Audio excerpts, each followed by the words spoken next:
नमस्कार, आदाब। Crime petrol सतर्क के ब्लैक हेडलाइंस अध्याय के आज के एपिसोड में मैं अनूप सोनी आप सबका स्वागत करता हूं। आज हर तरफ दहशत का माहौल है। हर इंसान के दिल में एक डर है कि पता नहीं वो कब घर से बाहर निकले और उसके साथ कोई हादसा हो जाए। और इन सब में मीडिया पूरी तरह से सक्रिय है। बड़ी सुर्खियों से लेकर छोटी से छोटी खबरें भी हम तक आसानी से पहुंच रही हैं। लेकिन आज भी ऐसे कई गांव खेड़े हैं जहां अपराध होता है, लेकिन उस अपराध को बाकी देश की नजरों तक आते आते काफी वक्त लग जाता है। यहां तक कि घटित अपराध के बारे में पुलिस को भी बहुत देर से पता चलता है, जिसकी वजह से इंसाफ का मिलना लगभग नामुमकिन सा हो जाता है।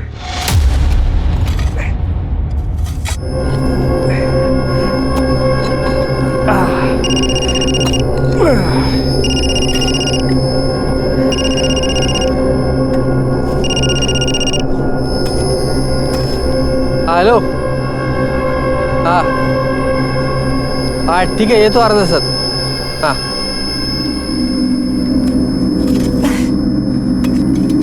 हाई ग, मेरे को शहर जाना पड़ रहा है बीज लेने के लिए।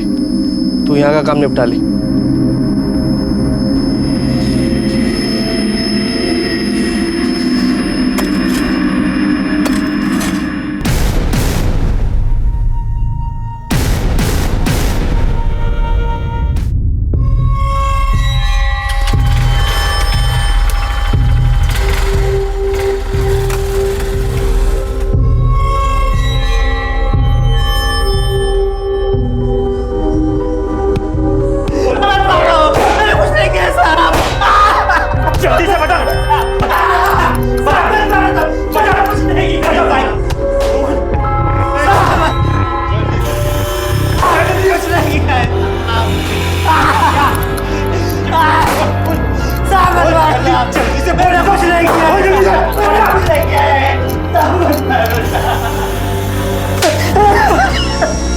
अरे जरा जोर लगा, मोटी चमड़ी है इसका। ऐसे फूल की तरह मारेगा तो होगा क्या? दे देना उनके हाथ, बोल देना जो बोल देना। सर ओ, इसको सब समझा दे ऐसा। देना। साहब, मेरे भाई ने मेरी नाक में दम कर रखा है, छोड़ने का नहीं इसको। तूने उसके जमीन पर कब्जा किया तो वो लड़ेगा ही ना। जा, हो जाएगा तेरा।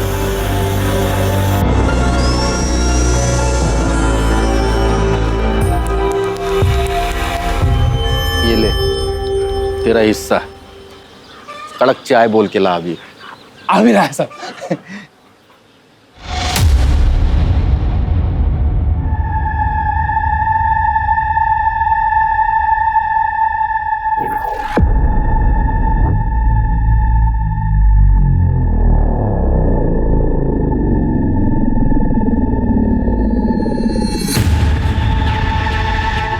साहब, मेरे को रपट लिखा नहीं। क्या हो गया? देवरानी जेठानी का झगड़ा? अरे ये पूरी दुनिया डूब जाएगी, लेकिन ये औरतों का झगड़ा कभी खत्म नहीं होता। पिछले हफ्ते वो शिंदे की बीवी और उसके जेठानी के साथ में बाल पकड़ पकड़ के पुलिस चंद में झगड़ रहे थे वो लोग। सब क्या जोर से खींच के दिया था उसने उसको? जोरदार। मेरा तो दिमाग ही गर्म हो गया था। बलात्कार हुआ है साहब मेरे साथ।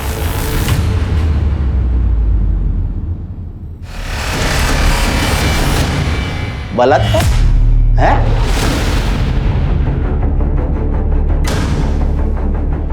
और तू इसे खुले में घूम रही है? मर्द कहाँ है तेरा? काय का मर्द साहब? सब तेरी वजह से हुआ है, तूने उकसाया होगा उसको। अरे आदमी सांड होता है, सांड। जब तक लाल कपड़ा दिखाओ नहीं ना, तब तक वो पीछे नहीं आता। आई सब कुछ चल। नहीं जा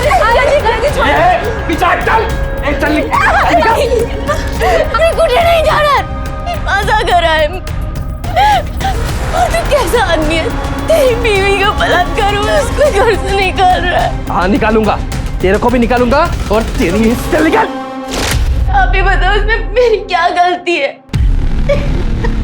आप ये मर्द जाते ना, एक नंबर की टेढ़ी होती है। लेकिन ऐसे टेढ़े लोगों को सीधा करना हम लोगों को बराबर आता है। साहब ऐसे कैसे घर में रख लेता साहब? वो झूठी हो गई थी और झूठन में खाता नहीं। अब तेरे लिए वो झूठी हो गई। कहाँ गए 7 फेरे 7 जन्मों का बंधन? अरे कानूनन वो तेरी बीवी है, कानून से पल्ला नहीं झाड़ सकता तू। और कानून से बढ़कर कोई नहीं है।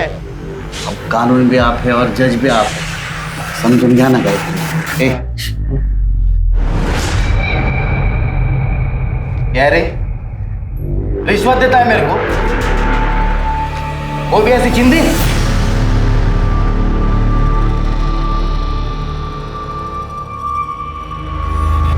चलो चलो निकलो, चलो।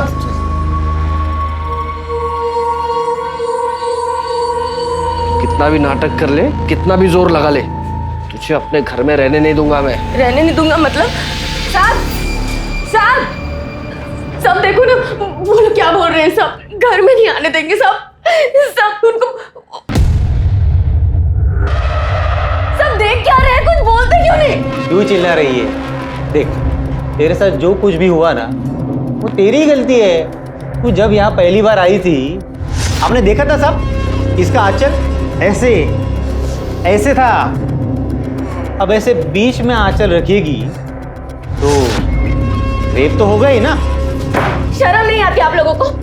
आप लोगों का काम है कानून का पालन करना। नहीं करते हम लोग पालन, क्या करेगी तू?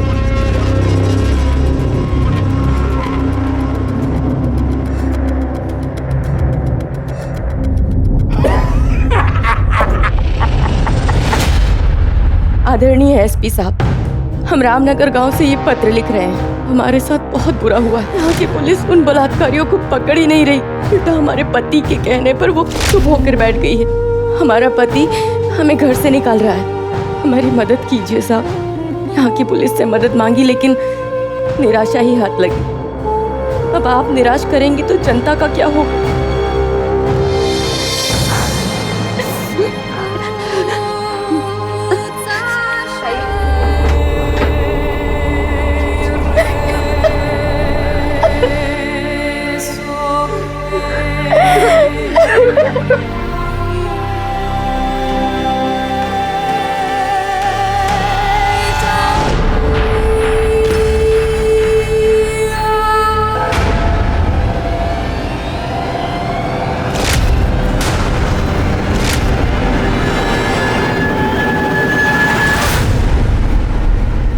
आप? मुझे मालूम है तुम्हें बहुत बुरा लगा होगा। तुम चिंता मत करना, मैं हूं ना। मैं तुम्हें वो सम्मान दूंगा जो तुम्हारे पति ने तुम्हें दिया नहीं होगा। मैं तुम्हें अपने साथ रखूंगा, अपनी बीवी बनाकर। शर्म नहीं आती आपको? हूँ मैं आपकी। क्या फर्क पड़ता है, लेकिन हो तो तुम औरत ही ना। और औरत का एक ही काम होता है, मर्द को खुश रखना। वैसे भी तुम अब मोहित के कुछ काम की तो हो नहीं, कम से कम मेरे काम में तो आ जाओ। हिम्मत कैसे हो तुम्हारी ये बोलने की?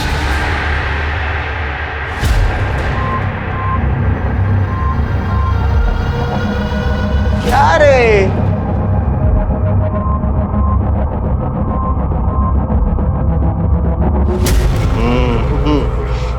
जा, हो जाएगा तेरा। वाह साहब वाह, और जेब गरम करो आप अपनी। वहाँ किसी की जिंदगी बर्बाद हो रही है, उससे आपको कोई फर्क नहीं है। अब क्या हो गया? तू फिर से क्यों आ गई? मेरे ससुर ने मेरा बलात्कार किया है। अब भी आप चुपचाप बैठे रहना। अरे देवा, फिर से तेरे साथ बलात्कार हो गया। शर्म आनी चाहिए तुम दोनों को।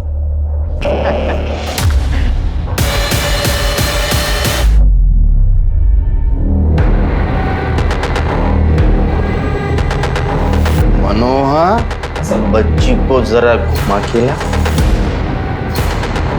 ओडे,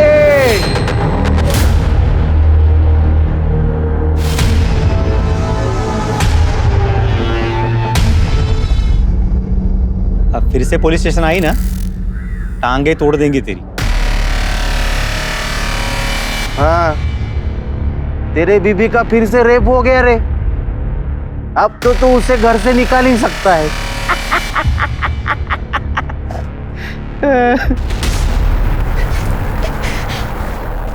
तुम जैसे लोग तो हम जैसे कमजोर लोगों पर ही जोर आजमा सकते हो। मैंने एक चिट्ठी तो पहले ही बड़े साहब को लिख के डाल दी। अब दूसरी चिट्ठी में बताऊंगी कि तुम लोगों ने मेरे साथ क्या किया। अब तुम लोगों को तो भगवान भी नहीं बचा सकता। आई! आई!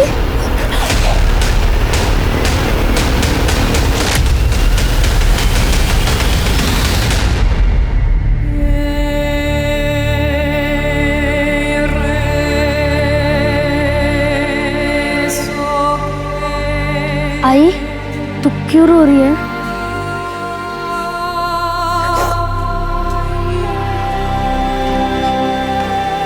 तुझको भूख लगी है ना?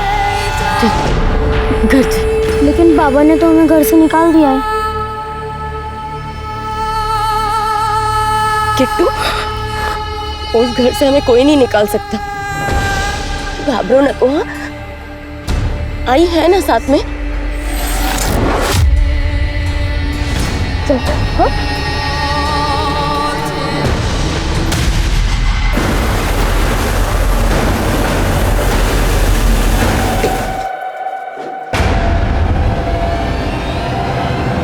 शायद संध्या के साथ हुआ यह अपराध भी वहां होने वाले बाकी अपराधों की तरह हमेशा के लिए दफन हो जाता, लेकिन इस नाउम्मीदी में भी उम्मीद की एक किरण दिखी।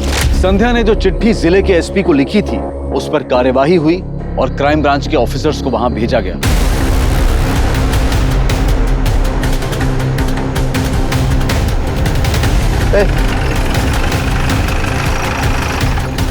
हाँ सब। संध्या और मोहित कहाँ रहते हैं? बाबा इधर इधर इधर। साहब, आप लोग शहर से आए क्या? हाँ, शहर के पुलिस स्टेशन से आए हम लोग। कौन सा घर है? रुक क्यों गया? यही घर है साहब। चल। नहीं, मैं आता है साहब, आप जाइए ना।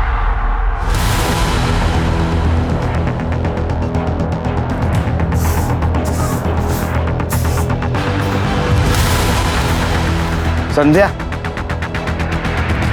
तुम संध्या हो? नहीं। संध्या को बुला। कौन है आप लोग? पुलिस, शहर से आए हम लोग। संध्या ने हमें एक लेटर लिखा था, उसमें लिखा था उसके साथ रेप हुआ। कहाँ है संध्या? बुला उसे। वो नहीं है, वो मर गई। मर गई? कैसे? वो उसको दिल का दौरा पड़ा था।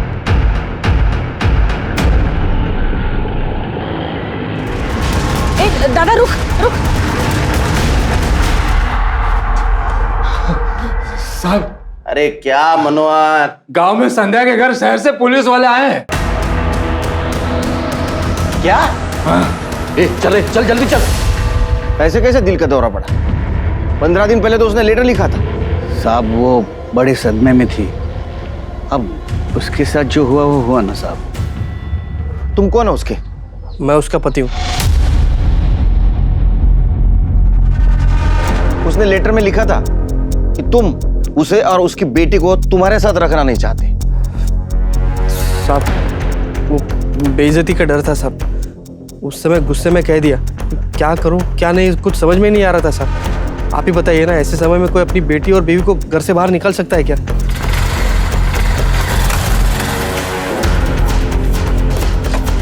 सर, आप लोग पुलिस से? हाँ जी सर। तुम्हें कैसे पता चला? छोटा सा गांव है हमारा, कोई भी नया आदमी आ जाता है तो पता चल जाता है सर। कौन हो तुम लोग? साहब, मैं दर्पण शिंदे और ये हमारे साहब कैलाश मौर्य। कहाँ से हो तुम लोग? सर यही के चौकी में पोस्टेड है हम लोग सर। यह चौकी है? हाँ साहब, अभी 6 महीने पहले बनी है। तुम्हारी बच्ची कहाँ है? और साहब वो बहन के घर है मेरे। पता करो। पता करने की जरूरत नहीं सर, हम लोगों ने पता कर लिया है। साहब आप चलिए ना, चौकी पे बैठ के बात करेंगे। हाँ सर।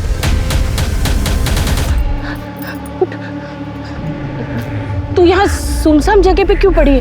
तेरा घर कहाँ है? हाँ? पता नहीं। चल, पास में है ना पुलिस स्टेशन है, वो तुझे तेरे गांव पहुंचा देंगे। चल। नहीं, आई को मार दिया, मुझे भी मार देंगे। आई को मार दिया, मुझे मार देंगे। नहीं, कुछ नहीं बेटा, सब ठीक हो जाएगा।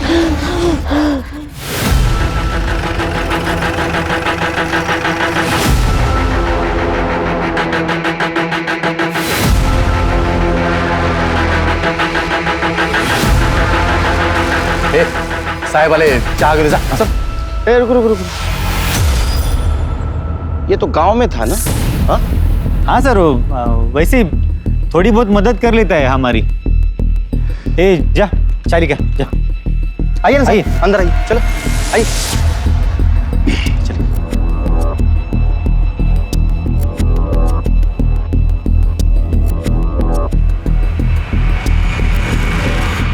ये कैसा पुलिस स्टेशन है? लॉकअप कहाँ है? ये इधर है ना साहब. आइए आइए आइए. हम सबको यहीं पे पकड़ के रखते हैं.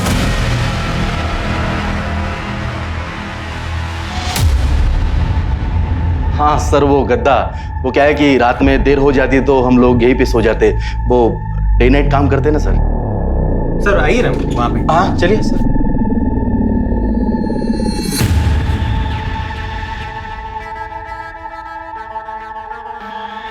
अच्छा, ये संध्या का क्या हुआ? सर वो बीमार थी तो वो मर गई. उसके पति का कहना है उसको दिल का दौरा पड़ा था. हाँ, वो बीमार चल रही थी तो उसको दिल का दौरा पड़ा तो फिर वो मर गई सर. और उसके रेप केस का क्या हुआ? सर वो कुछ बोल ही नहीं पा रही थी.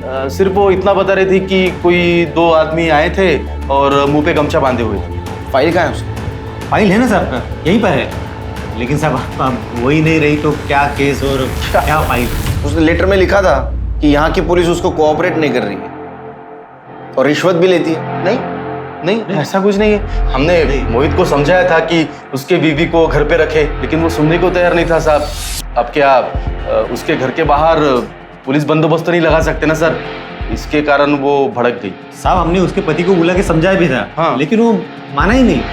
ठीक है, देखते हैं. तो आप लोग जा रहे हैं? फिलहाल आएंगे. फाइल निकाल के रखो. यहीं रुके हैं हम, होटल हरि निवास में. हेलो.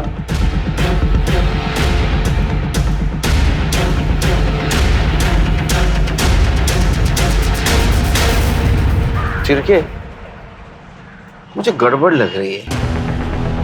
ये पुलिस स्टेशन देखा? सर गांव का पुलिस स्टेशन ऐसे ही होता होगा. चलो.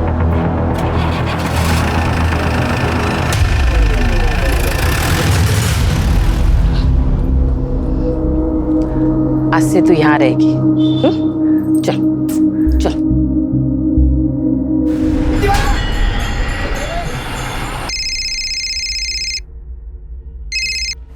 हेलो. आप वहाँ खाना वाना तो ठीक से खा रहे हो ना? एकदम ठीक से. और शुगर टेस्ट किया? अरे कर रहा हूँ बाबा, टेंशन लेने का कोई काम नहीं. और मीठा तो मैं खाता क्या, देखता तक नहीं.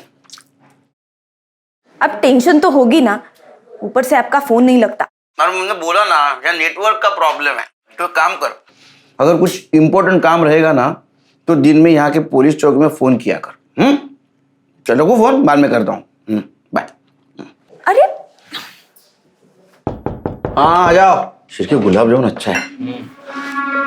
सर हमारे रहते हुए ऐसा रुका सूखा खाना खाओगे, ये क्या बात हुई सर. एक मिनट सर. और साहब ये तंदूरी है. स्पेशल है सर यहाँ. क्या ये किसने बोला है भेजने के लिए? वो सर हमें लगा कि. क्या लगा तुम्हें? हाँ उठा इसको. सर थोड़ा ले. उठा इसको.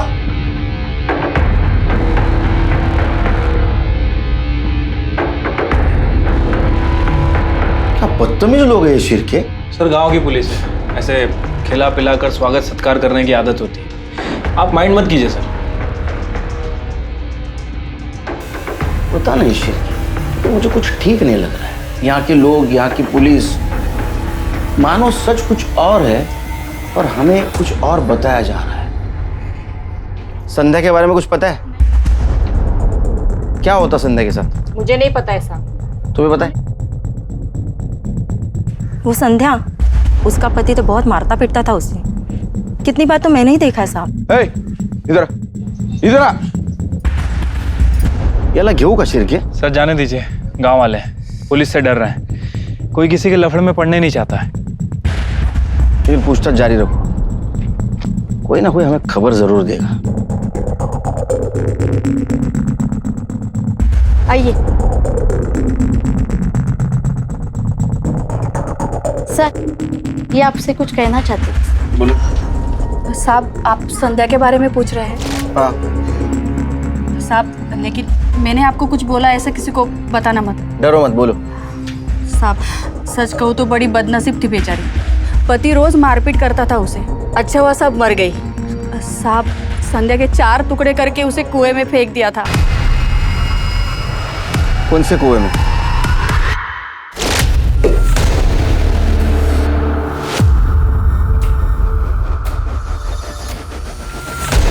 घर वाले किधर है रे इसके? साहब साहब साहब, मैंने कुछ नहीं किया साहब। साहब आप देखो साहब, मैं बोल रहा हूँ साहब साहब। दीदी, कुछ नहीं किया। यार इतना सब होने के बाद में तेरे बीबी ने घर नहीं छोड़ा, इसलिए तूने उसे काट के मार दिया? साहब हमने नहीं मारा साहब, आप तो जानते हैं ना, हमने उसको घर से बाहर निकाल दिया था। अब हमको क्या मालूम उसको किसने मारा किसने नहीं मारा। साहेब, मेरी बात सुन, हे प्रकरण इथेच दाबून टाका। आप जो बोलोगे, जितना पैसा बोलोगे ना, मैं देने के लिए तैयार है।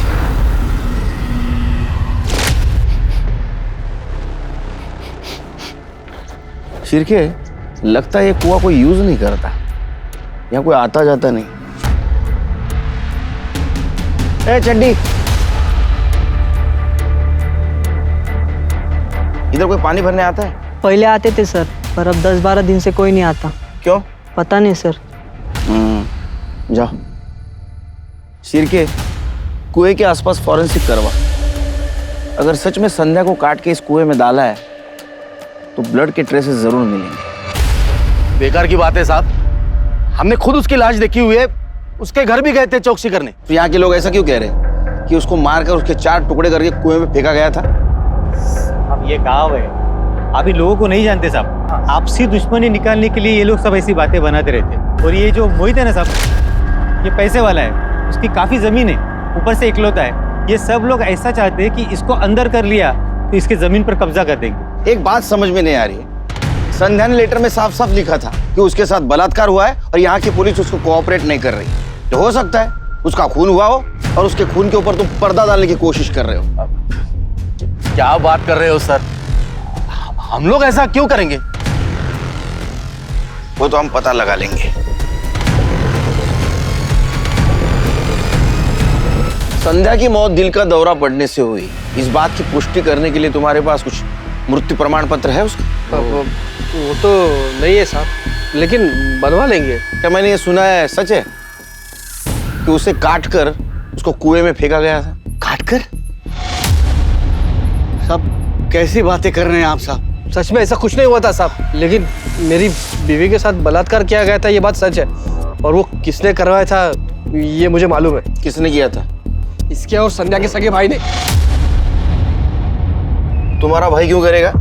ताई ने कहा था कि बाबा के घर पर मेरा और ताई का भी हक है, तो मैंने ये बात घर पे की तो गोपाल भाऊ और रुक्मणी वहिनी ने मुझे घर से बाहर निकाल दिया। तो मैं ताई के पास आ गई और ताई मुझे वापस लेकर गई थी गुस्से में वहाँ। ऐसे कैसे निकाल दिया आप लोगों ने इसको घर से? क्योंकि तेरी ये बहन यहाँ बैठ के ना बेकार की बातें करती थी। हक की बात करना कब से बेकार की बात करना हो गया दादा? और इसने जो कुछ भी कहा ना मेरे कहने पर कहा। ये घर और ये जमीन, इन दोनों पर हम दोनों बहनों का भी हक है। हक? कौन सा हक? तेरी जब ये शादी हुई थी ना, आई बाबा ने जितना भी सामान दिया था तुझे, उसमें तेरा हक खत्म हो गया।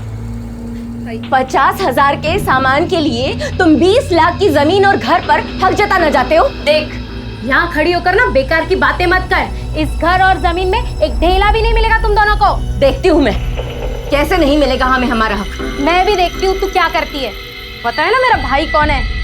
जान से मारकर ऐसा गायब करेगा ना कि किसी को कुछ पता भी नहीं चलेगा। ए वहिनी, ये धमकी ना किसी और को देना। ताई तू चल यहाँ से, ताई चलना। चल निक। रुक्मणी वहिनी के भाई कुंदन, वह भी जेल में है और अंदर से भी गलत काम करते हैं। और फिर ताई का रेप हो गया। ताई ने न्याय की बहुत गुहार लगाई जीजू से, पर जीजू ने। अच्छा, तो तुम्हारे जीजाजी ने तुम्हारी बहन और उसकी बेटी को घर से बाहर निकाला और तुम इसी घर में रह रही हो? ये साहब नहीं निकाला, और निकाला भी तो वापस लेके भी आया साहब। मैं कह रहा हूँ ना, ये उसी ने सब करवाया बलात्कार। और खून? साहब खून वून कुछ नहीं हुआ साहब, मेरी बीवी दिल का दौरा पड़ने से मरी है। कहाँ रहते तेरा भाई? आगे वाले गांव में।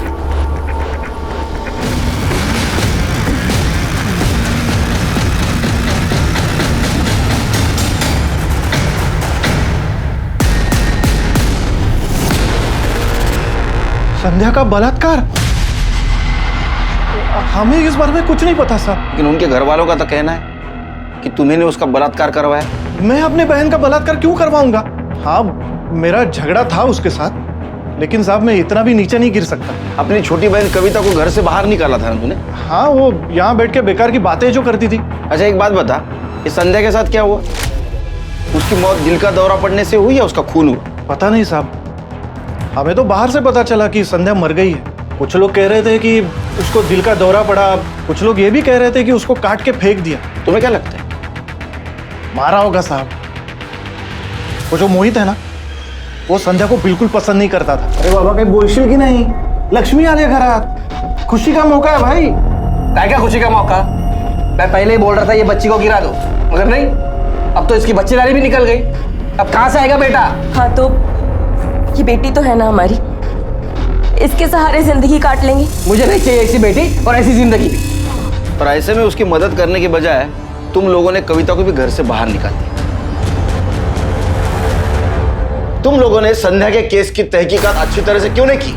हो सकता है उसके भाई ने उसका रेप करवाया हो या पति ने रेप करवाया हो, क्योंकि उसका पति उसको साथ में रखना नहीं चाहता था। वो सर, क्या वो क्या?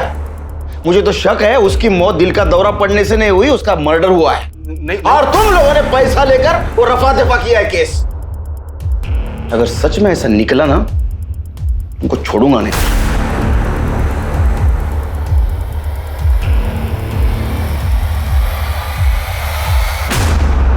हाँ, अरे बोला ना नेटवर्क नहीं था। हाँ, तो पुलिस स्टेशन की लैंडलाइन पे फोन करने का। कहाँ फोन करूं? वहां का नंबर देख रही थी मैं ऑनलाइन, पर किसी चौकी का नाम ही नहीं आ रहा। ऐसे कैसे हो सकता है?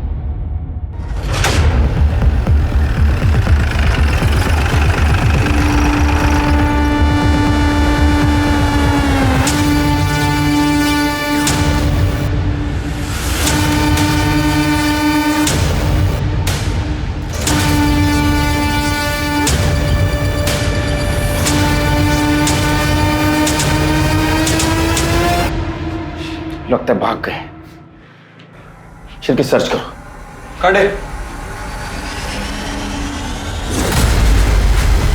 सर, अंदर ये FIR रजिस्टर मिला, ये देख, गाने लिख रखे। बैंड बजाऊंगा ना उनकी शिरके, देखो चुना ला करता है।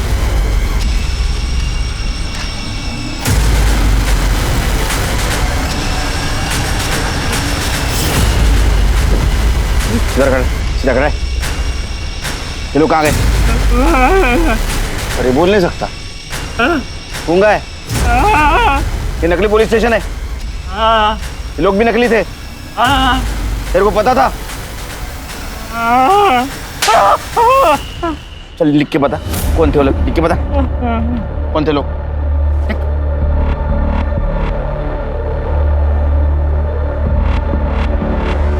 मैं इस गांव में रहता हूँ, मेरे पास कोई काम नहीं था। उन लोगों ने कहा मैं तुम्हें पैसा दूंगा, इसमें मेरी कुछ गलती नहीं, मुझे माफ।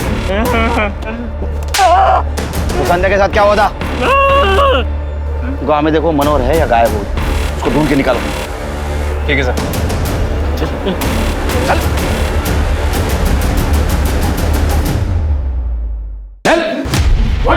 फोड़ो तलवार, फोड़ो उसका। फोड़ तलवार, फोड़ तलवार उसका। खड़े रहे। बता। बोल। साहब वो संध्या थी ना, इस नकली पुलिस स्टेशन के आड़ में एक बेचारी महिला पर अत्याचार हो रहा था। उसकी लाश का क्या किया? काट दिया साहब उसको।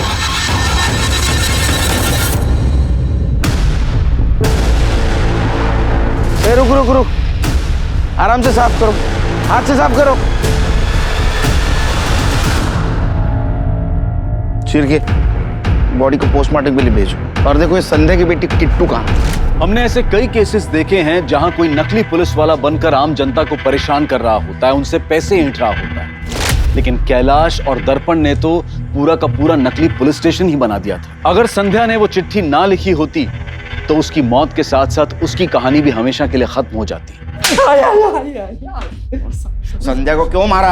मैंने संध्या को नहीं मारा साहब। वो संध्या का केस रफा दफा करने के लिए पैसा दिया ना तूने? साहब वो पुलिस वाले मेरे पीछे पड़ गए थे साहब, मेरे को सजा दिलवाने वाले थे। ऊपर से बाबा ने भी संध्या का रेप कर दिया था साहब, तो डर तो लगेगा ही ना। तरस खा के रेप किया तूने, और जब उसने लेटर लिख के पुलिस को बताने की कोशिश की तो तूने मुझे मत मारो साहब, मैंने नहीं मारा। किट्टू के बारे में झूठ क्यों बोला? तेरी बहन के घर पे नहीं हो, कहाँ है? तो साहब हम लोग डर गए थे ना, घाबर लो तो ना साहब कि मुझे आप भी पहले गायब हो चुकी थी। मैं आपको सब बता रहा हूँ, संध्या ना संध्या उसके भाई ने मारा होगा। अरे साहब गलत बात कर रहे हैं वो लोग, मैंने कुछ भी नहीं किया है। तुम्हें तो बड़ा घमंड था ना अपने भाई पर। साहब मैंने तो बस उसे डराने के लिए कहा था, और वैसे भी कुंदन क्या करेगा, वो तो पहले से ही जेल में बंद है। और साहब हमें कविता को घर में नहीं रखना था, इसलिए हमने कहा था। उस दिन तुमने हमें क्यों नहीं बताया तुम्हारी बहन संध्या का खून हुआ था? क्या बताती सर, जीजाजी ने मुझे जबरदस्ती अपने साथ रखा था, मारते थे पीटते थे, शादी करना चाहते हैं वो। ताई ताकत थी मेरी, ताई के जाने के बाद मुझे कुछ समझ ही नहीं आ रहा था कि मैं क्या करूं, कहाँ जाऊं। भाऊ और वहीनी ने मुझे घर से बाहर निकाल दिया।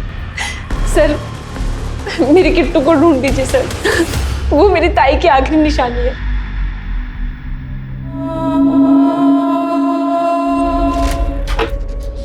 सर संध्या की पीएम रिपोर्ट आ गई है। सर संध्या की बॉडी को किसी कुल्हाड़ी जैसी चीज से काटा गया, और फॉरेंसिक टीम को कुएं के आसपास संध्या के ब्लड के ट्रेसेस भी मिले। कितनी शर्म की बात है शिरके, संध्या पुलिस के पास मदद मांगने आई थी, पर ये दर्पण और कैलाश ने नकली पुलिस बनकर उसका शोषण किया। संध्या एक बहादुर औरत थी, अगर नकली पुलिस स्टेशन गांव में नहीं रहता तो शायद संध्या शहर के पुलिस स्टेशन में मदद मांगने जाती, और आज वो बच जाती। किट्टू का कुछ पता चला? सर फिलहाल तो उसके बारे में कोई अपडेट नहीं है। मैंने किट्टू की फोटो सभी पुलिस स्टेशन में सर्कुलेट करा दी है, और अपने खबरी नेटवर्क को भी अलर्ट कर दिया। वैसे सर मैंने संध्या की फैमिली के कॉल रिकॉर्ड्स भी चेक किए। सर एक अजीब बात सामने आई, मोहित के फोन पर लगातार 2 लोगों के फोन आ रहे थे, किशन और प्रभात। और जिस दिन संध्या का रेप हुआ, मोहित कह रहा था कि वो बीज लेने शहर गया हुआ था, लेकिन सर वो झूठ बोल रहा था। और सर फोन लोकेशन के अकॉर्डिंग वो गाँव में ही था। उसी दिन मोहित के फोन पर किशन का फोन आया, और उसके बाद उन दोनों की फोन की लोकेशन जहाँ संध्या का रेप हुआ था उसी जगह की है। लेकिन और दोनों को सब हम दोनों ने मोहित की बीवी को बलात्कार किया था साहब।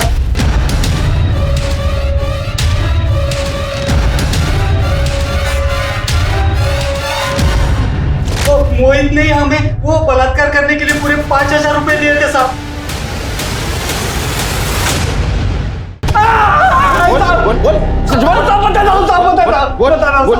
मैंने अपनी बीवी का बलात्कार करा है। मुझे कविता बहुत पसंद थी साहब, मैं उससे शादी करना चाहता था, मुझे बेटा भी चाहिए था साहब। पर फिर भी वो तेरे घर से नहीं गई तो तेरे बाप ने उसके साथ बलात्कार किया, फिर भी नहीं गई तो तुम दोनों ने उसको मार दिया। नहीं नहीं साहब, मैंने उसको नहीं मारा साहब, कसम से साहब हमने नहीं मारा। तूने बेटे के लिए तेरी बीवी का मर्डर कर दिया, पता नहीं बेटी का क्या किया। क्या ऐसा तो नहीं कि उसे तेरी हैवानियत का शिकार बना दिया? जब तक सच नहीं बोलते इसको मारते रहो। अरे नहीं साहब, नहीं। सर दर्पण और कैलाश को गांव में देखा गया है। गलती होगी साहब, साहब गलती होगी। ए ऑर्डर होगा बता। सर आईपीएस बनना चाहता था साहब, लेकिन क्रैक नहीं कर पाया। पुलिस तो बनना ही था साहब, तो हमने ये नकली पुलिस स्टेशन खड़ा किया, नकली पुलिस वाले बन गए। संध्या को क्यों मारा? नहीं साहब, हमने नहीं मारा साहब। संध्या को नहीं मारा साहब। क्यों नहीं मारते? उसके साथ तुमने रेप किया था, उसने धमकी दी सीनियर को बताने की। तुम्हें लगा ये नकली पुलिस स्टेशन पुलिस का काम चले जाएगा, इसलिए तुमने मारा उसको? नहीं साहब, हमने संध्या को नहीं मारा साहब। उसके बच्ची का क्या किया? किट्टू कहाँ है? हमको कुछ नहीं मालूम साहब। हमको कुछ नहीं मालूम साहब। त्यांना सगळं माहिती सोलून काढ यांना।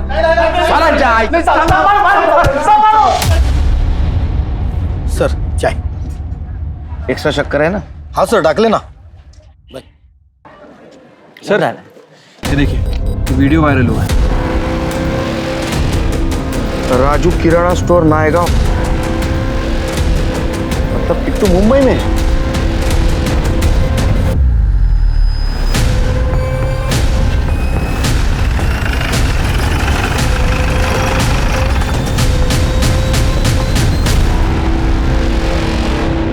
ये तो बगल वाले मंदिर में चोरी करते हुए पकड़े गए थे।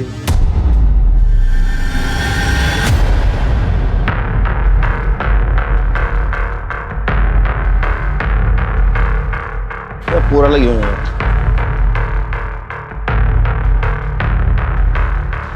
हमारे साथ आ जाओ।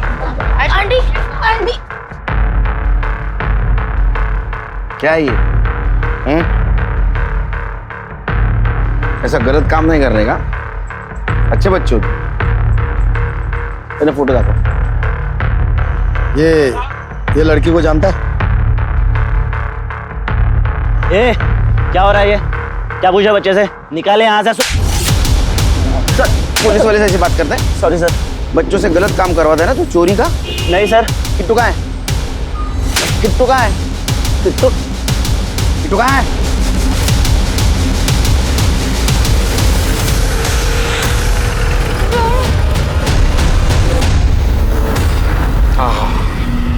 गर्मा गर्म वड़ा पाव। यस, भूख लगी है ना?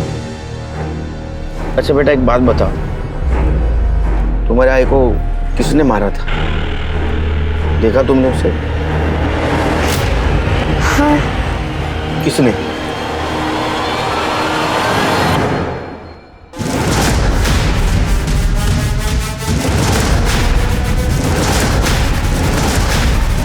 शर्म आनी चाहिए तुम्हें।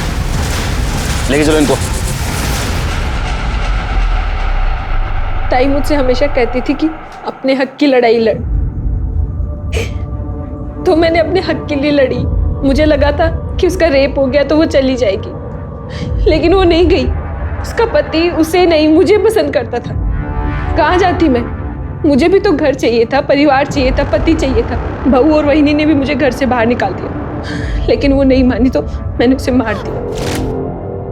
शर्म आनी चाहिए तुम्हें। जिस बहन ने तुम्हारे ऊपर भरोसा किया, तुम्हारे हक के लिए लड़ी, अपने घर में आसरा दिया, उसी को तुमने मार दिया।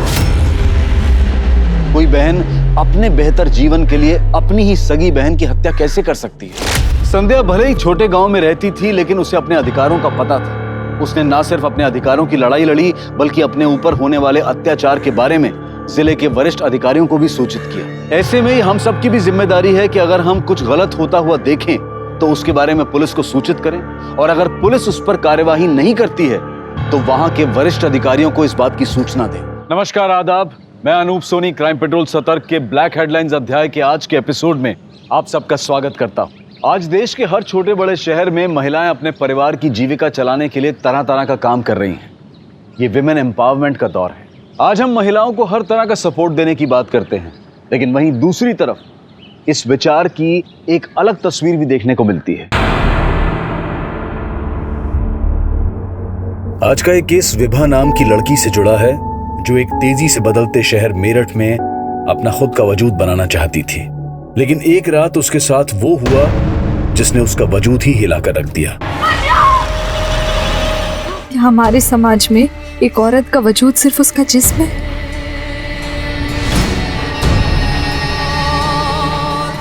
हम सोचते हैं हमें अपने दर्द भूलकर आगे बढ़ना चाहिए, पर मैं अपना दर्द अपने अपनों से भी नहीं बांट पा रही थी। बस एक झूठी मुस्कान लेकर आगे बढ़ने की सोच रही थी।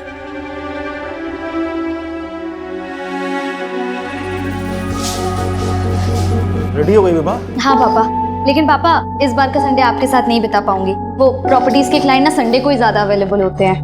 विभा दीदी, हाँ, राइड पे चलोगी मेरे साथ? इसी बहाने आपको ऑफिस भी ड्रॉप कर दूंगा। मुझे ऑफिस छोड़ने की बजाय ना थोड़ा पढ़ ले, कल एग्जाम है तेरा। अगर अच्छे ग्रेड्स नहीं आए तो आइलैंड की किसी यूनिवर्सिटी में एडमिशन नहीं मिलेगा। समझाओ पापा इसको। इसे आइलैंड भेजने के लिए तूने अपनी पढ़ाई बीच में छोड़ दी, अब मना इसे। अच्छा कमाने लगी है, लेकिन बेटा कभी अपने बारे में भी सोच ले थोड़ा। जब देखो तब बस काम के पीछे पागल, न खाने पीने का होश है और ना ही टाइम से घर आने की फुर्सत। अब शंकर जी आप ही समझाइए इसे कुछ। जमाना कैसा है आपको पता है ना। पापा मम्मी की बातों को ज्यादा सीरियसली मत लो। और मम्मी, जमाना खराब है इसका मतलब ये तो नहीं ना कि जीना छोड़ दें। और मुझे ना ये घाटे का सौदा बिल्कुल पसंद नहीं है। सर मेरे पिछले 15 डील्स की कमीशन बाकी है सर। कुल मिला के 7 से 7.5 लाख रुपए हो गया है। सर प्लीज मेरे भाई को मुझे आइलैंड भेजना है सर, प्लीज मुझे पैसे चाहिए प्लीज सर। उसके डोंट वरी विभा, जब चाहिए तब ले लेना। लेकिन पहले मुझे ये बताओ वो दिल्ली वाली पार्टी का क्या हुआ? उसकी डील का क्या स्टेटस है? मुझे नहीं लगता उसे घर खरीदना है। वो बस 1 महीने से मुझे इधर उधर घुमा रहा है। जो घर दिखाओ बस उसकी फोटो निकालता है। पसंद एक भी नहीं करता। एकदम टाइम पास पार्टी है सर। अरे टाइम पास नहीं, वो दिल्ली की बहुत मोटी पार्टी है। उसे घुमाओ फिराओ, फंसा लो।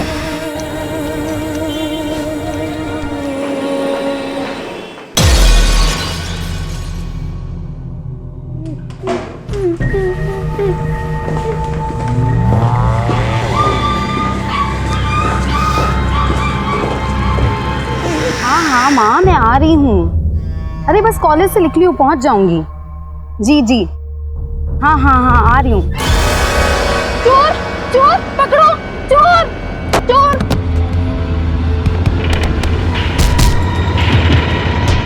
Hello police. ग्राउंड में भी देख लिया, पड़ोसियों से पूछ लिया, और कहाँ जाके कासिफ का कुछ पता चला? तो मैं मना करा था ना मैंने, कासिफ को बाहर मत जाने देना। बेटा इसमें बहू की क्या गलती है? कासिफ जब हमसे नहीं संभलता तो ये क्या संभाल सकती है उस? बेटा तुमने कासिफ को आखिरी बार कब देखा था? पापा मैं उसके लिए सूप बना रही थी, पता नहीं कब बाहर निकल गया, मुझे पता भी नहीं लगा। और वरना मैं ध्यान रखती ना उसका, आप जानते हैं ना।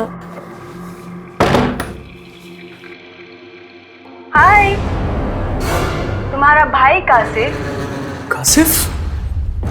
जुबी क्या है ये? वो क्या है ना, इसको देखकर ना मेरा खून उबलता है, खून सुखाने में लगी। चोरी करता है। बार जेल जाके अक्ल नहीं है तुझे? सर उस आदमी के पास ये 25 चोरी के मोबाइल फोन्स मिले। वो आदमी कोई और नहीं, नामी चोर पोनी है। कि पोनी तो अंदर था। सर वो मोबाइल चोर बोल रहा है कि उसके चुराए हुए मोबाइल में से एक मोबाइल उसे एक लाश के पास मिला है। लाश? वो एक लड़की की लाश थी साहब, 1 महीने पुरानी बात है। वो मेरठ हाईवे के पास जंगल है ना साहब, उस रात चोरी करके मैं वहाँ से भाग रहा था। मैंने सोचा था कि जंगल में छुप जाऊँ, लेकिन तभी अचानक से पैर में एक बैग फंस गया। वो लेके मैं जा ही रहा था तो अचानक से साहब, कल को आपको पता चले कि वो मोबाइल उस लड़की का है जिसका मर्डर हुआ, तो आप सीधा मेरे पे मर्डर केस ठोक दोगे ना, इसलिए मैं सब कुछ सच बता रहा हूँ साहब। अच्छा, तो मर्डर केस से बचना है तुझे? साहब मैंने नहीं किया मर्डर, मैं सच बोल रहा हूँ साहब। लाश के पास तुझे कौन सा मोबाइल मिला था ये बोल।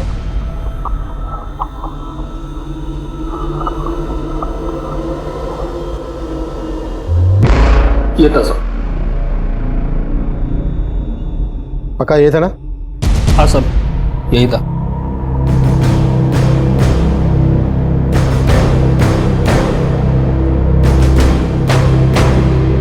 तब सिम कार्ड था इसमें? बोले तब था साहब, मैंने निकाल के फेंक दिया वहाँ पे।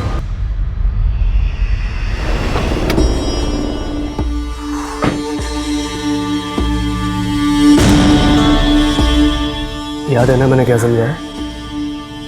कासिफ, कासिफ बेटा, कासिफ बेटा, तू ठीक तो है ना?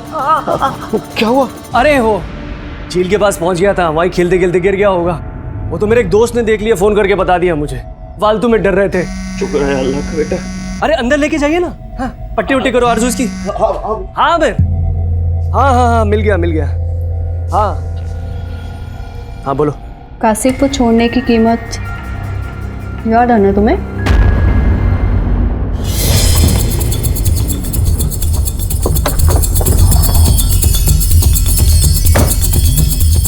इधर साहब अंदर झाड़ी में लगा, देखे थे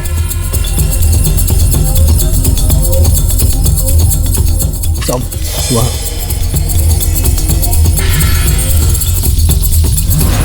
सर ये मोबाइल चोर तो बोल रहा था कि इसने 1 महीने पहले लाश के पास से मोबाइल चुराया था, लेकिन 1 महीने तक ये लाश यहीं पड़ी रहे और किसी को दिखे ना, भरोसा करना मुश्किल है। तो लाश की कंडीशन देख के लग रहा है कि मर्डर काफी पहले हुआ है, वो भी मल्टीपल फायर। और अगर मल्टीपल फायर हुए हैं तो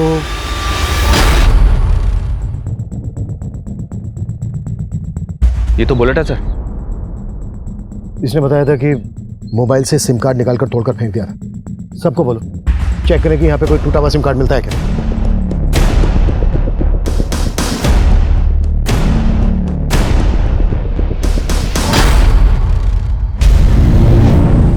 सर किया इलाज? हाँ तो साहब मुझे कुछ नहीं पता इसके बारे में, मैंने तो बस लड़की की लाश देखी थी, ये लाश नहीं देखी साहब मैंने। साहब मैं सच बोल रहा हूँ। ऐसे नहीं बोलेगा तू। लोगों में लेके जाओ इसको और को टस साले को लेके जाओ। इन दोनों लाशों के बीच लगभग 100 मीटर का फासला। लड़की को शूट किया गया और लड़के को जलाया गया। लेकिन सर दोनों मर्डर्स की मोडस ऑपरेंडी अलग है। अगर ये दोनों मर्डर काफी पहले हुए हैं तो जाहिर सी बात है इन दोनों के घर वाले इनको ढूंढ रहे होंगे। मनीष आसपास के सभी थानों में पिछले 1 महीने की मिसिंग कंप्लेंट स्कैन करो। और फाइनली हमारे पेरेंट्स के शादी के 25 इयर्स कंप्लीट। 25 साल से ये जोड़ी हिट है। Best couple and best best best mummy papa.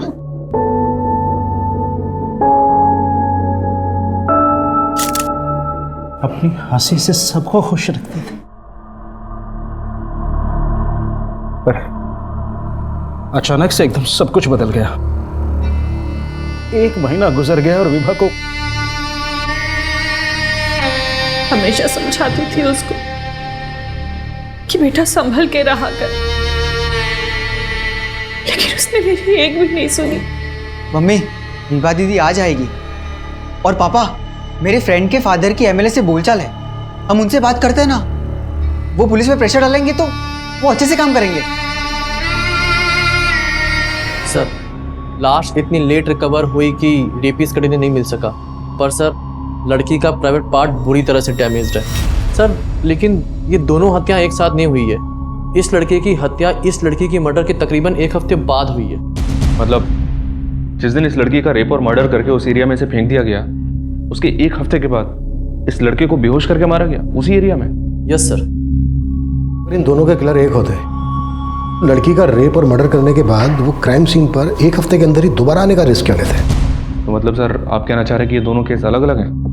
इस लड़के का केस जितना अटपटा है उतना ही लड़की का केस सेंसिटिव है। लड़की को रेप करके मारा गया है, ऐसा कोई भी विकृत मानसिकता का आदमी कर सकता है। मुझे नहीं पीना है गंगा सूप।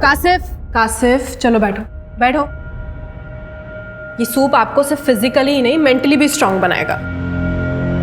आप भी मुझे बेअकल समझती हो? अरे बिल्कुल नहीं, आप तो बहुत स्मार्ट हो। मैं स्मार्ट लगता हूँ आपको? जी, और अगर आप ये हेल्दी फूड खाओगे तो आपकी स्मार्टनेस और बढ़ जाएगी। चलो फिनिश करो।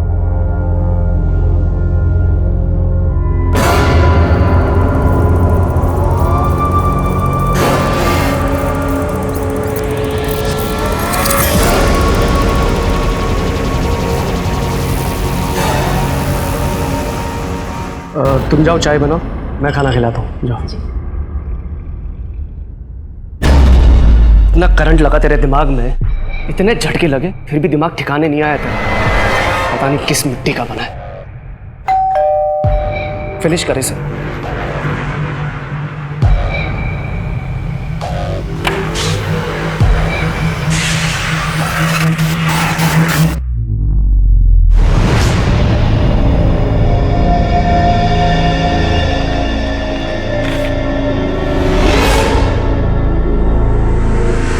तुम्हारी जूबी की खून की एक एक बूंद का कर्ज है तुम पे।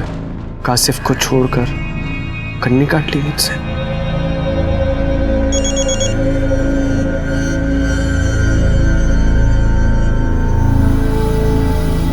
देखा तुमने मैंने क्या लिखा है? मेरी मौत का जिम्मेदार तुम और तुम्हारा भाई कासिफ होगा। रोशन जी आपकी चाय।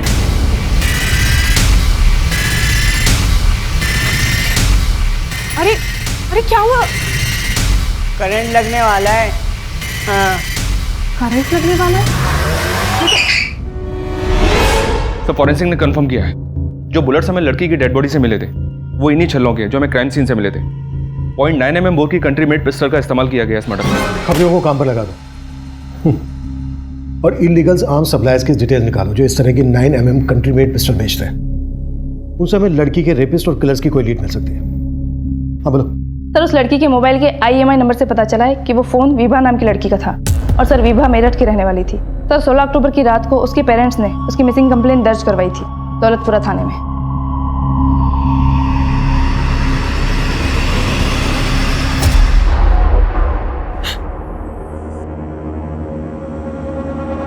लाश के पास से हमें कपड़े मिले, क्या ये विभा के हैं?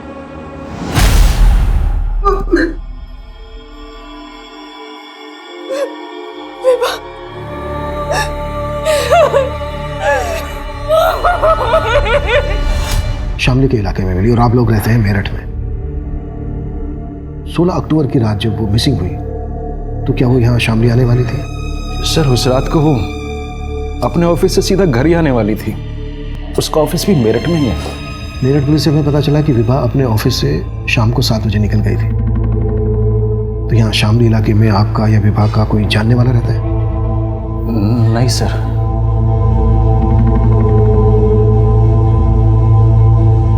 विभा का कोई बॉयफ्रेंड? नहीं सर, अगर ऐसा होता तो वो हमसे छिपाती नहीं। आप लोगों को किसी पर शक है? सर सच बताएं तो हमें कुछ समझ में नहीं आ रहा है कि किसने मेरी बेटी के साथ ऐसा किया।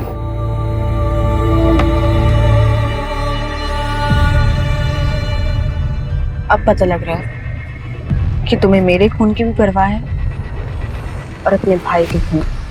जुबी, देखो मैं मानता हूँ कि मेरे भाई की वजह से हम एक नहीं हो पाए, लेकिन हम पहले की तरह दिल्ली में रहकर भी मिल सकते हैं ना। इतनी दूर जाने की क्या जरूरत है? जाना पड़ेगा। मैं स्मार्ट हूँ और आप सुपर स्मार्ट। आप मुझे बहुत प्यारी लगती है। कासिफ, आप भी बहुत प्यारे हो। आपके दांत बड़े सुंदर हैं और थोड़ा स्माइल दो ना। आपकी आईज, आपके लिप्स। कासिफ, अच्छा कासिफ, उस दिन आप क्या कह रहे थे वो करंट लगने वाला है? वो तो सीक्रेट है।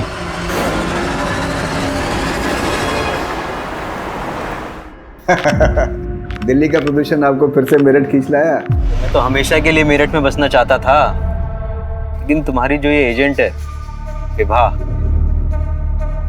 वो मेरा घर बसा ही नहीं पाया। खैर, ये बताओ कोई और है? और मतलब घर या घर दिखाने वाली?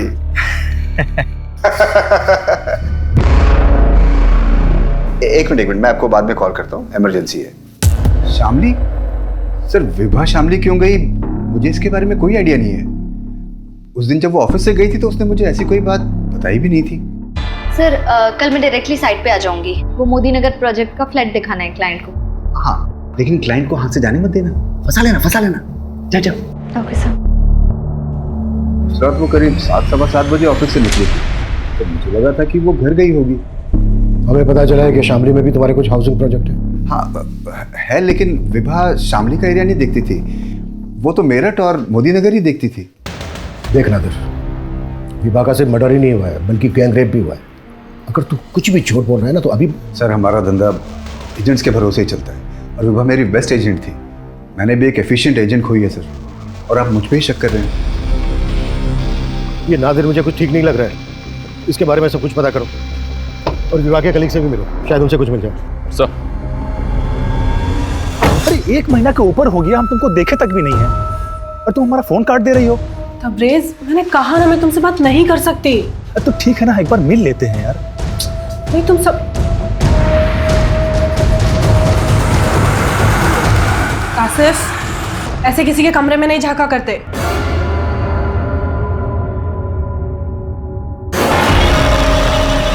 कासिफ क्या कर रहे हो? कासिफ क्या कर रहे हो तुम? कासिफ क्या कर रहे हो तुम? कासिफ! मैंने यूपी दिल्ली की काफी मिसिंग कंप्लेंट्स स्कैन की, लेकिन उसकी पहचान का कोई क्लू नहीं मिला। हाँ मनीष बोलो। सर विभा के कुछ कलीग से पता चला है कि विभा का तकरीबन 7-7.5 लाख रुपए बकाया था नादिर पे, और नादिर उसे पिछले 3 महीने से टाल रहा था।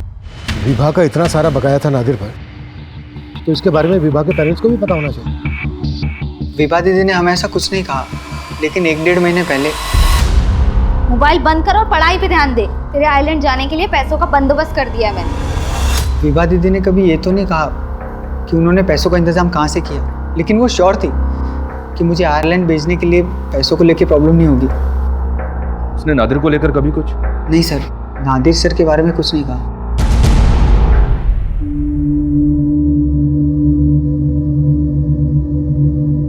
आरजू बेटा, कासिफ में अक्ल नहीं, उसके तरफ से मैं तुमसे माफी मांगता हूँ। बेटा हिम्मत रख, मैं रोशन को वापस बुलाता हूँ।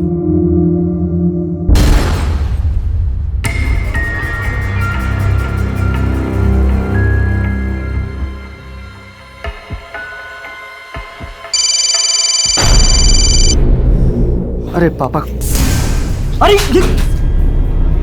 ये लड़का फोन क्यों नहीं उठा रहा? रोशन का फोन है।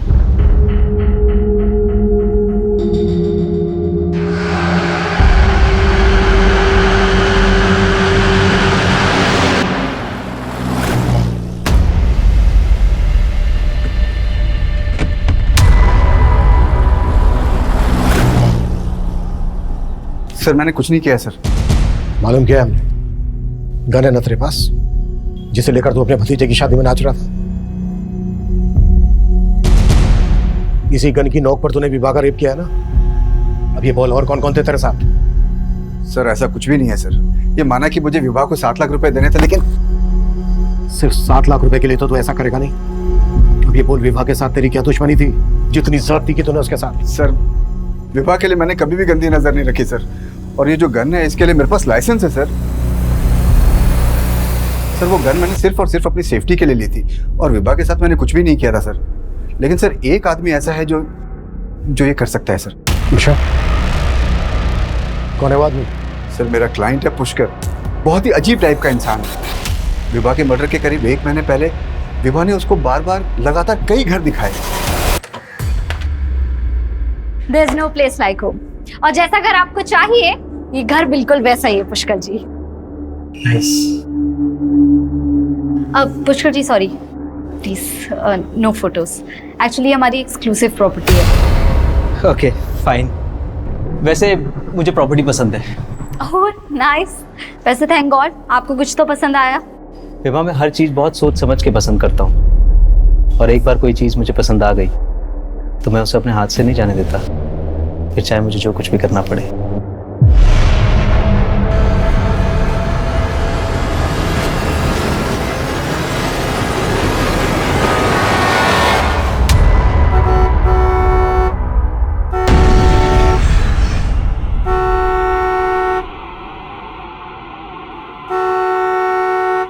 अब तो खुश हो ना तुम?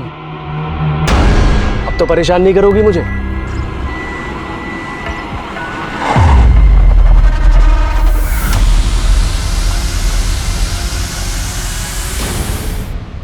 सर नादिर की पिस्टल लाइसेंस है, उसकी पिस्टल से विवाह का मर्डर नहीं हुआ। विवाह का मर्डर करने के लिए 0.9 mm की पिस्टल का इस्तेमाल किया गया, जबकि नादिर की पिस्टल 0.8 mm की है। नादिर अपनी लाइसेंस पिस्टल का इस्तेमाल तो करता नहीं, और नादिर जैसे आदमी के लिए किसी दूसरी पिस्टल का इंतजाम करना भी कोई मुश्किल काम नहीं है। लेकिन सर वो जिस पुष्कर का नाम ले रहा है उसका नंबर विवाह के कॉल रिकॉर्ड्स में है। पुष्कर के अलावा और भी कई क्लाइंट्स के नंबर हैं विवाह के कॉल रिकॉर्ड्स में। इस पुष्कर को लेकर और विवाह के कॉल रिकॉर्ड्स में मौजूद सभी नंबर को अच्छे से स्कैन करो। Right sir.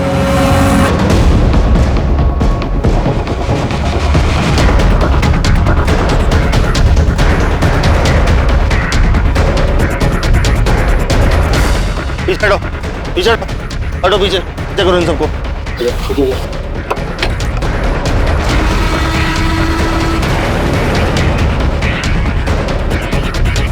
सिंह सर, ये गाड़ी किसके नाम रजिस्टर्ड है पता करो, और आसपास लोगों से पूछताछ करो, शायद किसी ने किलर को देखा होगा। सर सर मैं क्यों मारूंगा विवाह को? मैं तो पसंद करता था सर उसे। पसंद करता था? हाँ सर मैं करीब 1 महीने से मिल रहा था उसे, और पहली बार देखते ही सर मुझे उससे प्यार हो गया था।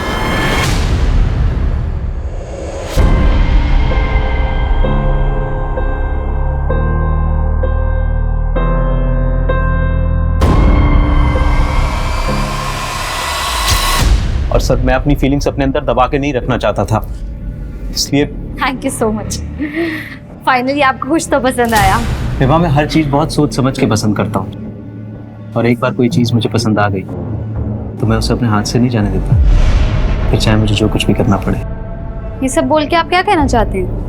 नहीं विवाह, देखो कोई भी घर घर तब कहलाता है जब उसमें लोग रहते हों, और मैं तो सिंगल हूँ, इसलिए मैं एक घर के साथ साथ एक लाइफ पार्टनर भी ढूंढ रहा हूँ। देखो मैं बहुत अच्छा कमा लेता हूँ, ना मैं सिगरेट पीता हूँ ना शराब पीता हूँ, मेरा कोई क्रिमिनल रिकॉर्ड भी नहीं है, और मेरा किसी के साथ डिस्प्यूट भी नहीं है। देखो पुष्कर जी प्लीज प्लीज आप मेरी बात समझिए, मैं ऑलरेडी इंगेज्ड हूँ। इंगेज्ड? मतलब विभा ने तेरे से कहा था कि उसकी शादी होने वाली है? हाँ सर, उसने मुझे यही बोला था। लेकिन उसके पेरेंट्स ने तो हम जैसी कोई बात नहीं बताई। क्या? रोशन, रोशन। सर, रोशन एक हफ्ते से अपने कारोबार के सिलसिले में जयपुर गया हुआ था सर। वो आज ही दिल्ली लौटने वाला था। अच्छा सलामत जी, आप बता सकते हैं कि रोशन की किसी के साथ कोई दुश्मनी वगैरह? नहीं सर, ऐसा कुछ नहीं था। रोशन की किसी के साथ कोई दुश्मनी नहीं थी सर। नहीं सर, वो लड़का जरूर झूठ बोल रहा है। विवाह कभी इंगेज थी ही नहीं।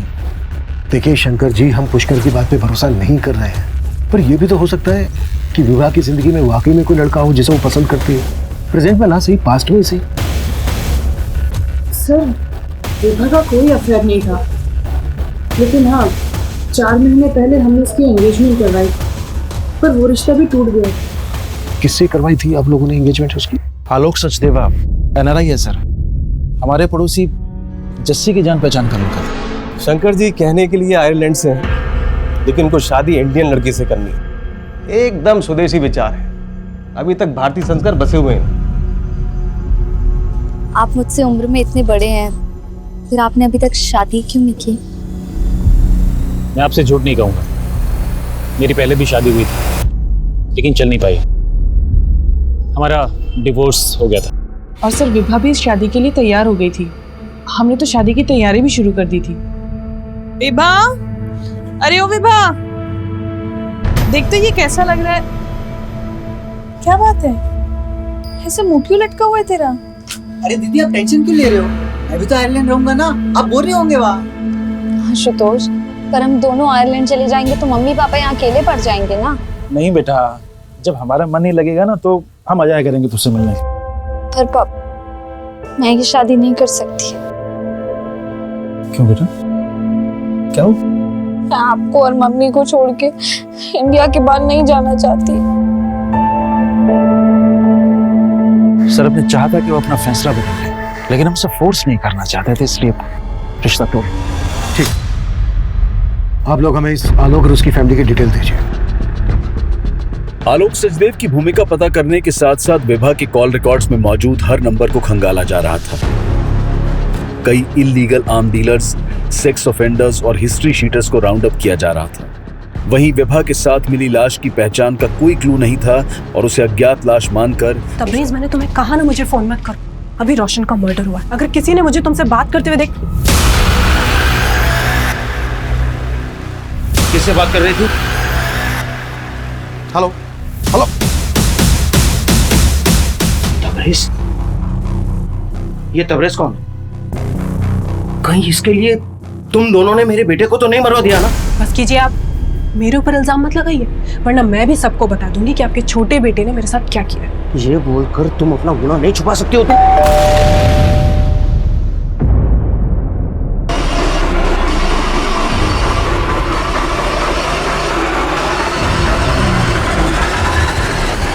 सर, मैं कुछ नहीं छुपा रहा। रोशन जयपुर का ही बोल के गया था, लेकिन मर्डर से 1 हफ्ते पहले तक रोशन का फोन हिमाचल के किन्नौर में एक्टिव था। वैसे ये जुबीना शेख कौन है? जुबीना? हाँ, जुबीना। रोशन अक्सर इसको कॉल किया करता था। इनफैक्ट जुबीना का फोन रोशन के साथ किन्नौर में ही एक्टिव था। दोनों का अफेयर था क्या, जो 1 हफ्ते तक दोनों साथ में थे? सर, जुबीना उसके साथ में कॉलेज में पढ़ती थी, मुझे नहीं मालूम वो दोनों साथ में थे। एक मिनट। हेलो सर, जुबीना के घर पे ताला लगा हुआ। सर, आलोक सचदेवा के बारे में पता किया, जिससे विभा की शादी होने वाली है। आलोक और उसकी फैमिली तो पिछले 2 महीने से आयरलैंड में ही है। पर क्या ये लोग वाकई में विभा के रेप और मर्डर में शामिल होंगे? एक बात अटपटी लग रही। विभा ने अपनी मर्जी से रिश्ता किया था और फिर खुद ही तोड़ दिया। क्या वजह हो सकती है इसकी? मेरठ की रहने वाली विभा का मर्डर होता है मेरठ से कोई 60-70 किलोमीटर दूर शामली इलाके में। मर्डर वाली रात को विभा शामली इलाके में क्यों गई? सर, विभा का अफेयर हो, इस एंगल में तो कुछ भी नहीं मिल रहा। लेकिन सर, ऐसा भी तो हो सकता है कि ये रेपिस्ट विभा और उसकी फैमिली से कनेक्टेड ना हो। ये कोई रैंडम सेक्स ऑफेंडर्स हो जिन्होंने विभा को किडनैप किया, उसका रेप किया और मार के फेंक दिया। 1 हफ्ते से रोशन उस जुबीना के साथ और आप मुझ पर शक कर रहे थे। और ये कासिफ, ये भी उसे मिट्टी का है जैसा रोशन। हाँ, सबने मिलकर मेरी जिंदगी बर्बाद कर दी। छोड़ूंगी नहीं मैं आप लोग को, देख लूंगी सबको। मेरे लोग क्या है इस घर में, और यहाँ पर देखो। कहाँ भाग रही हो आरजू? कवरेज तो हमारे पास, लॉकअप में। सर मैं सर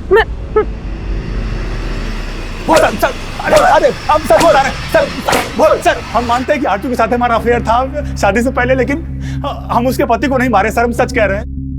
सर तबरेज मेरा बॉयफ्रेंड था, लेकिन मैं उसे भूलकर अपने शौहर रोशन के साथ जिंदगी बसर करना चाहती थी। मैं रोशन को नहीं, रोशन मुझे धोखा दे रहा था। और इसीलिए तुमने और तबरेज ने मिलकर रोशन को मरवा दिया, और जुबीना को भी उन्हीं किलर्स ने गायब किया था ना? सर मेरा इस सब में कोई हाथ नहीं है, मेरे साथ तो उल्टा इतना गलत हुआ।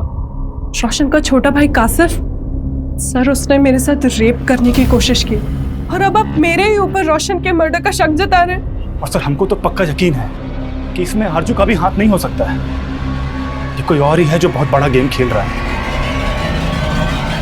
पापा, नादिर सर ने मुझे उनके ऑफिस बुलाया था। उन्होंने विभा दीदी के 7 लाख रुपए दे दिए। दीदी हमेशा चाहती थी कि मैं आयरलैंड जाके पढ़ाई करूं। तो तू इन पैसों से आयरलैंड जाना चाहता है क्या? नहीं, वो मैं आयरलैंड चला गया तो आप दोनों अकेले हो जाओगे। पर हिचकिचा मत बेटा, विभा का सपना था कि तू आयरलैंड जाके पढ़ाई, इसलिए मैं ये सब कुछ पूछ रहा था। मैं भी यही सोच रहा था कि विभा दीदी का सपना पूरा करना चाहिए। सर दिल्ली के देवकी नगर इलाके में इंपॉर्टेंट बात यह है कि रोशन के मर्डर में भी विभा के मर्डर की तरह .9 mm पिस्टल का इस्तेमाल किया गया। देवकी नगर पुलिस से डिटेल शेयर की तो पता चला कि इन दोनों मर्डर्स में एक ही पिस्टल का इस्तेमाल किया गया। रोशन का मर्डर करने वाला विभा की गैंग रेप से भी कनेक्टेड होगा? क्योंकि सर रोशन मर्डर केस में प्राइम सस्पेक्ट है जुबीना। रोशन के भाई कासिफ के बारे में पता चला है कि इसने अपनी भाभी का रेप करने की कोशिश की थी। इसने रेप करने की कोशिश की? जी हाँ सर, देवकी नगर पुलिस को स्टेटमेंट दिया इसने कि जुबीना ने इसको किडनैप करके रखा था, और देवकी नगर पुलिस को इस बात का भी शक है कि मर्डर के वक्त जुबीना भी रोशन के साथ मौजूद थी, और सर मर्डर वाले दिन से ही जुबीना अंडरग्राउंड है। रोशन और विभा का मर्डर एक ही पिस्टल से किया गया।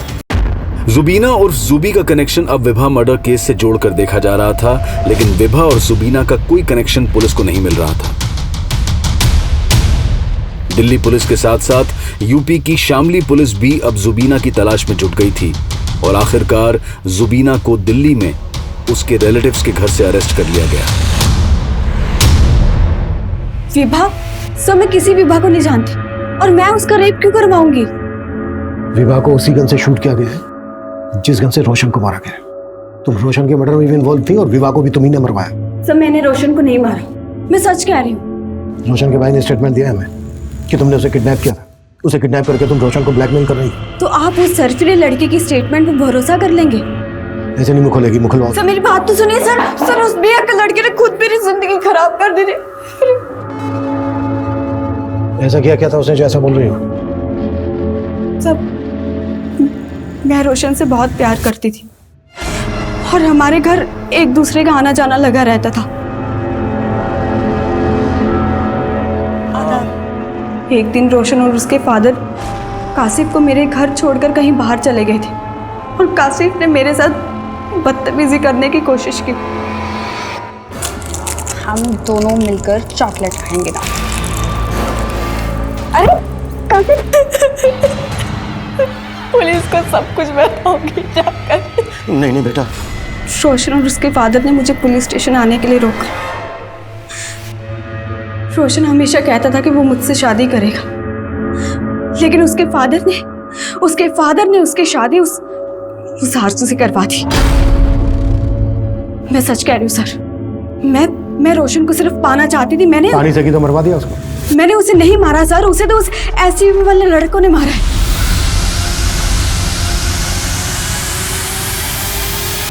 कहानी बनाना बंद करो, सीधे सीधे बोलो क्यों मरवाया रोशन को? मैंने बोला ना सर, मैंने उसे नहीं मरवाया, और अगर आपको लगता है कि मैंने रोशन को मरवाया तो आप मुझे प्रूव करके दिखाइए। कुछ किया होगा तो प्रूव नहीं हो जाएगा। एसयूवी का नंबर बोलो। मुझे नहीं पता कुछ भी सर, लेकिन हाँ वो एसयूवी सफेद कलर की थी। रूबी की स्टेटमेंट के बेसिस पर पुलिस ने रोशन की हत्या वाले दिन की ऐसी कई सीसीटीवी फुटेजेस को खंगाला जहां से पुलिस को उस एसयूवी की लीड मिल सकती थी। वहीं जुबीना की मदद से उन लड़कों के स्केचेस बनवाए गए जिन्होंने रोशन पर गोली चलाई थी। आखिरकार पुलिस की कोशिश रंग लाई और उस एसयूवी का नंबर पता कर लिया गया। और उस एसयूवी के मालिक नामदेव सोलंकी समेत उसके आपराधिक साथी उसके तीनों दोस्तों को भी हिरासत में लिया गया। हमारी कोई दुश्मनी ना थी उस लड़के से साहब, वो तो साला साइड ना देवे था, इसलिए मेरा माथा टनक गया, उड़ा दिया। साइड वो लगता है मारे यार।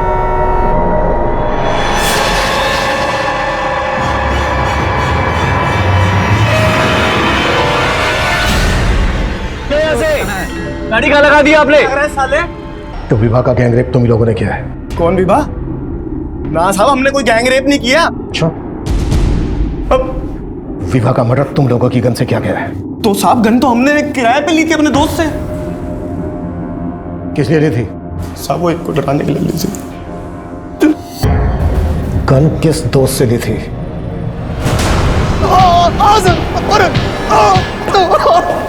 Sir sir sir sir sir मैं बताता हूँ सर, बताता हूँ sir, sir sir sir sir बताता हूँ सर। सर मैं गन किराए पर देता हूँ सर।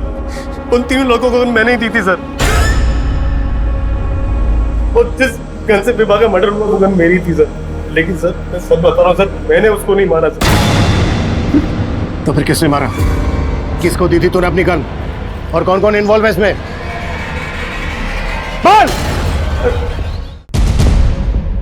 इतना बड़ा गेम खेला तुमने, हाँ? अब ड्रामा करने की कोई जरूरत नहीं है, जस्सी ने बता दिया सब कुछ हमें। सर 5 साल पहले मेरी वाइफ की डेथ हो गई थी। मेरे 2 छोटे छोटे बच्चे से पड़ोसी के नाते विवाह मेरे घर पे आया जाया करती थी। बच्चों के साथ उसका लगाव था, बच्चों के साथ साथ वो मुझे भी पसंद करने लगी सर। लेकिन तेरा अफेयर उसकी माँ के साथ चल रहा था। विभा के पापा काम के सिलसिले में गाजियाबाद में रहते थे। हफ्ते के 5 दिन वो वहीं रहते थे। उसी दौरान मैं और जस्सी। तुम्हें पहले से पता था ना कि जस्सी विभा के साथ भी? हाँ, जस्सी ने बताया था।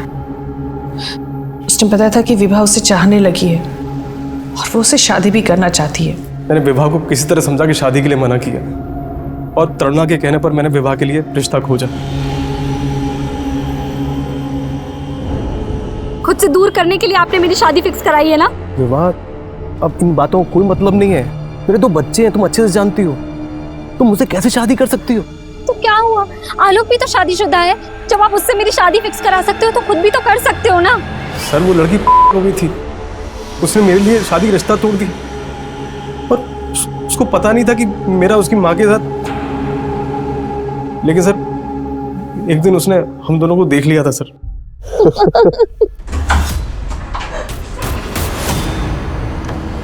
अम्मी?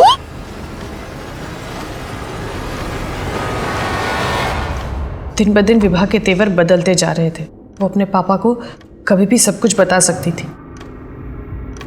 इसीलिए शंकर जी के मन में मैंने उसके खिलाफ जहर घोलना शुरू कर दिया। शंकर जी 12 बजने वाले हैं और विभा अभी तक घर नहीं आई है।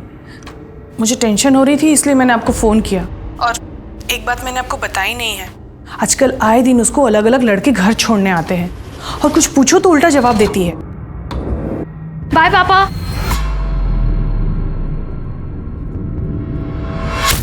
शंकर जी, शंकर जी देखिए मुझे विभा के रूम से क्या मिला, ये देखिए। और ये पहली बार नहीं मिला है मुझे, ये दूसरी बार मिल रहा है। 2 बार प्रेग्नेंट होके अबॉर्शन करा चुकी है लड़की। मैं अभी बात करता हूँ उससे। नहीं नहीं सुनिए, इन सब मामलों में आपका लड़की से बात करना ठीक नहीं है। मैं समझाती हूँ उसे। इतना सब बताकर भी मैं उन्हें विभा से बात करने से रोकती रही। और फिर अपनी बेटी विभा को रास्ते से हटा दिया। विवाह को रास्ते से हटाने के लिए मैंने विवाह को श्यामली बुलाया।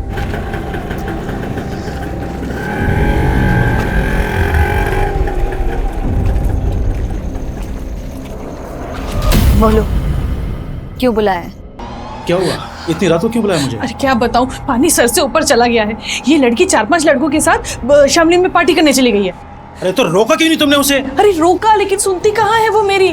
प्लीज आप जाइए ना, उसको लेकर आइए। इतनी रात को पता नहीं क्या कर रही है वो। तुम टेंशन मत लो, मैं देखता हूँ, ठीक है? सुनिए, हाँ। मैंने ना वो जस्सी जी को बुला लिया है, उनके पास बाइक है, तो उनकी बाइक में बैठ के आप चले जाइए। जल्दी आइए आगे। चलिए शंकर जी, बाइक ले आओ, आइए जल्दी। देखता हाँ, हूँ, हाँ।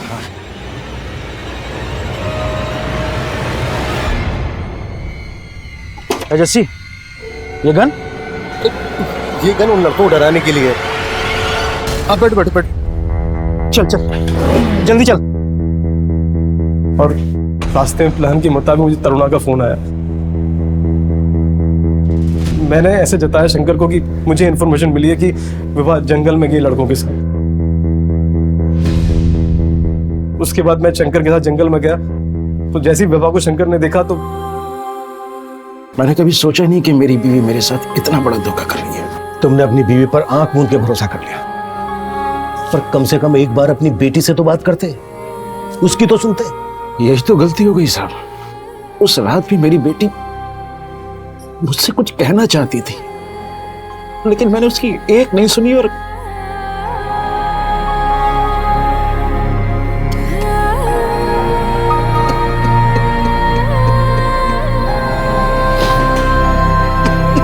अब मैं अनूप सोनी आपसे विदा लेता हूं।